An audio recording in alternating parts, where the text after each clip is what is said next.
Yo les bros, c'est Goji, j'espère que vous allez bien. On se retrouve aujourd'hui pour la review du chapitre 952 qui a été un chapitre finalement assez long à sortir. Il y a eu quelques problèmes au niveau du Japon, notamment des catastrophes naturelles, etc.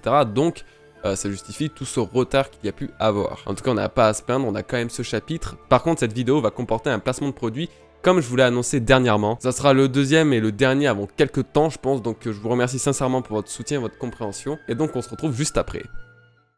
Raid Shadow Legends est un RPG sur mobile qui s'est forgé une communauté de 10 millions de joueurs en 3 mois. Nombreuses sont les raisons d'un tel succès, comme par exemple sa qualité graphique qui est pour moi l'un de ses plus gros points forts. Mais pas seulement, outre l'univers Heroic Fantasy parfait, plus de 400 champions sont obtenables, tous plus originaux les uns que les autres. Récemment, il y a eu une énorme mise à jour en introduisant les nains. Sacrebleu, des nains pardi.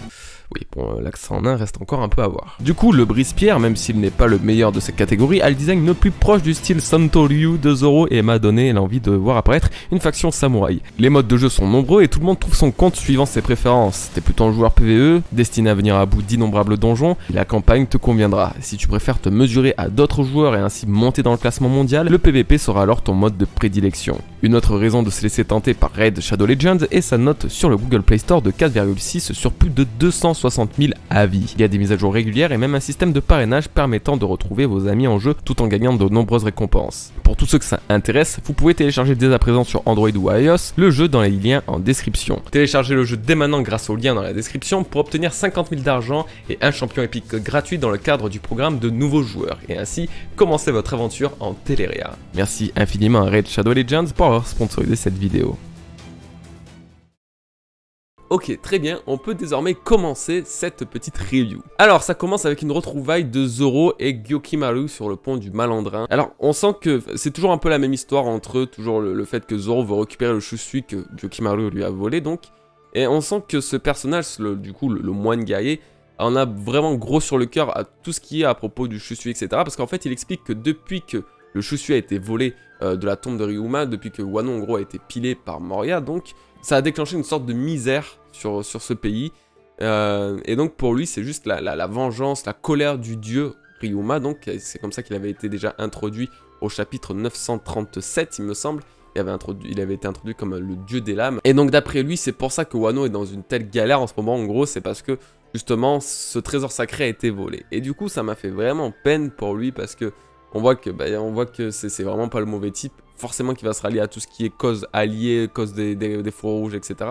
D'ailleurs, ils se connaissent sans doute, on va en reparler. Mais voilà, c'était vraiment sa façon d'expliquer, de voir pourquoi Wano est devenu comme ça, c'est à cause de ce vol. On peut se douter que c'est pas réellement le cas, mais lui, dans ses croyances, c'est le cas. Donc en fait, ça veut dire que finalement, Kaido est arrivé tout juste après le pillage de Moria, et donc c'est ainsi que tout a commencé, donc il y a de ça un peu plus de 20 ans. Et qui débarque pour justement intercepter, ou du moins s'interposer dans ce combat?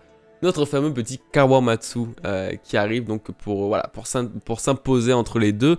Alors bon, il remarque quand même que malgré tout, malgré le combat qu'il y a entre les deux, ce n'est pas pour tuer l'un ou l'autre. Et bon, ça m'a fait penser donc à un peu ce que je disais dernièrement de Kawamatsu. Donc il y avait quand même un point de ralliement, il est allé chercher quelqu'un, il est allé voir quelqu'un. C'est donc peut-être pas Gyokimaru parce que sinon il aurait reconnu. Peut-être Iori du coup, mais il n'en a toujours pas parlé vu qu'il découvre finalement Iori dans ce chapitre. Par contre, j'avais quand même dit que éventuellement Kawamatsu pourrait servir, on va dire, de maître ou pourrait avoir une sorte de notion d'entraînement avec Luffy pour lui apprendre un peu plus la maîtrise du Haki, vu qu'il avait l'air d'être quand même assez calé sur le Ryuo, justement. Et donc, je me suis dit que peut-être ça pourrait être le cas maintenant pour Zoro, peut-être il pourrait justement lui apprendre à lui ou quelque chose comme ça. En tout cas, il pourrait y avoir ce genre de relation avec lui, d'apprentissage, etc. Parce que bon, il a quand même l'air d'être vraiment balèze, le petit Kawamatsu, donc je pense qu'il y a beaucoup à apprendre venant d'un personnage comme lui, quoi. Alors le combat des Yonko, Big Mom et Kaido sur Onigashima a apparemment duré toute la nuit, mais malheureusement, on n'a rien vu et en fait, on ne voit rien du tout. Pourquoi faire ça? Pourquoi Oda? Ça aurait été un kiff pour nous, ça aurait été juste tout ce qu'il y a de plus rentable pour toi. Tu nous aurais fait juste quelques pages comme ça, même sans dialogue, on aurait été au top, quoi. Là, on se limite à un croisement de regards, et c'est trop dommage. C'était un peu prévisible, mais d'un côté, je pense que si justement Oda fait ça concernant les empereurs, c'est que c'est encore trop tôt pour montrer leur véritable puissance. Il doit cacher un truc, un combat de Yonko, ou la puissance des Yonko comme ça, doit cacher quelque chose, vous savez, d'autres notions de Haki ou quoi, Et peut-être Kaido ne veut pas... Kaido... Peut-être Oda ne veut pas spécialement spoiler les gens comme ça, de cette façon. Donc c'est pour ça que... Parce que là honnêtement, il a aucun intérêt à nous faire zapper ce combat, en fait. Vraiment. Et je pense que lui-même, il essaie, il est pas con du tout. Donc il doit y avoir un truc caché derrière ça qui explique pourquoi il nous le cache. Pourquoi il nous le montre pas. C'est la seule solution de truc plausible que je vois. Après, bien sûr, il peut y avoir mille et une raisons, mais moi, ça me paraît le plus logique, ouais. En tout cas, j'espère que sur Wano Kuni, sur le reste du pays, ils ont senti un minimum des secousses quand même. Parce que bon, t'as quand même 2 empereurs qui s'affrontent sur Onigashima. Ça fait vent et marée et tout ce que tu veux. Et puis finalement, t'imagines, sur Wano Kuni, il n'y a personne qui ressent une seule secousse. Ça serait trop dommage. Là, il faut que la moitié du pays soit chamboulée. Attends, un combat contre eux. En plus, ils ont l'air de pas arrêter. Ça a l'air d'être des vrais monstres. Enfin bref. Ouais, d'ailleurs, ça en fait pas plaisir à un parce que Queen est en PLS total. D'ailleurs, je pense qu'il nous a tous bien fait marrer. Le mec, il voulait tellement s'esquiver tout le long d'un combat pareil parce que déjà, il flippe de Kaido et puis il flippe aussi de Mama. Donc là, il essayait d'esquiver tout le long au maximum. Et c'est pour ça d'ailleurs qu'il a contacté la prison de Dudon. Il a contacté Babanuki pour savoir un peu ce qui s'était passé, comment était la situation là-bas. Et devinez qui a répondu. Eh ben, Babanuki. Et Babanuki, c'est qui? Babanuki, c'est un personnage qui s'est pris une grenade pandémique dans la trompe. Elle a explosé. Et le mec, le lendemain, il s'en sort avec des bandages. Il s'en sort avec des putains de bandages, mon gars. Alors, en même temps, franchement, je dis pas de vouloir voir le culte de la mort partout dans One Piece. C'est pas du tout l'ambiance One Piece, c'est pas du tout l'état d'esprit One Piece. Mais dans ce cas-là, qu'il se passe pas des choses comme ça. Dans ce cas-là, Luffy, au lieu de faire une scène badass comme ça, il aurait simplement dû peut-être lui foutre un point, le mettre KO.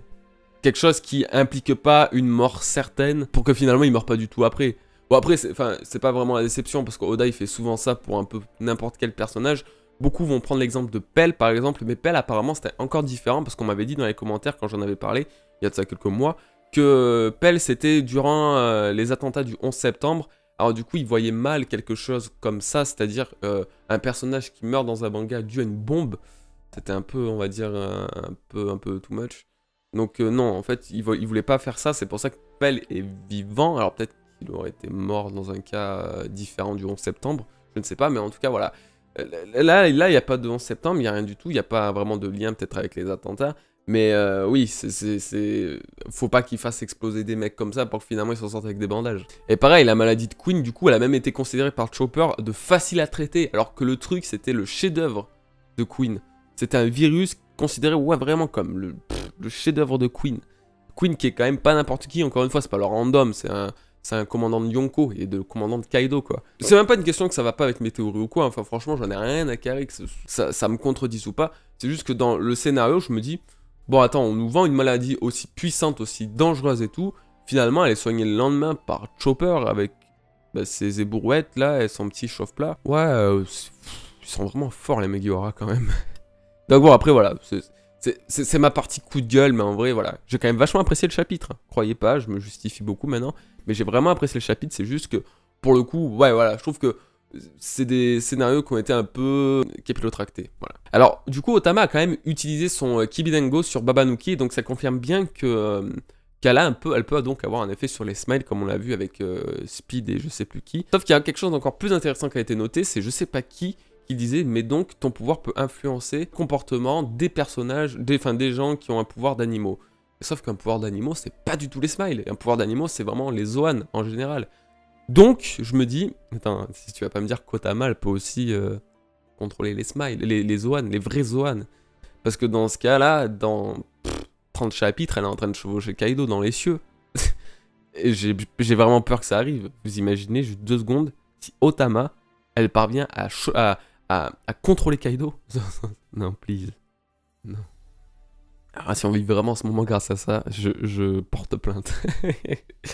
Mais en tout cas, ça explique vraiment pourquoi les sbires de Kaido voulaient donc kidnapper Otama au début. C'était vraiment pour s'accaparer de son fruit du démon et pour contrôler, justement, comme je le disais à l'époque, leur propre smile, mieux les gérer, vu qu'ils ont beaucoup de mal à contrôler leur pouvoir de smile. Le Kibidengo est le meilleur truc pour les amadouer, voilà.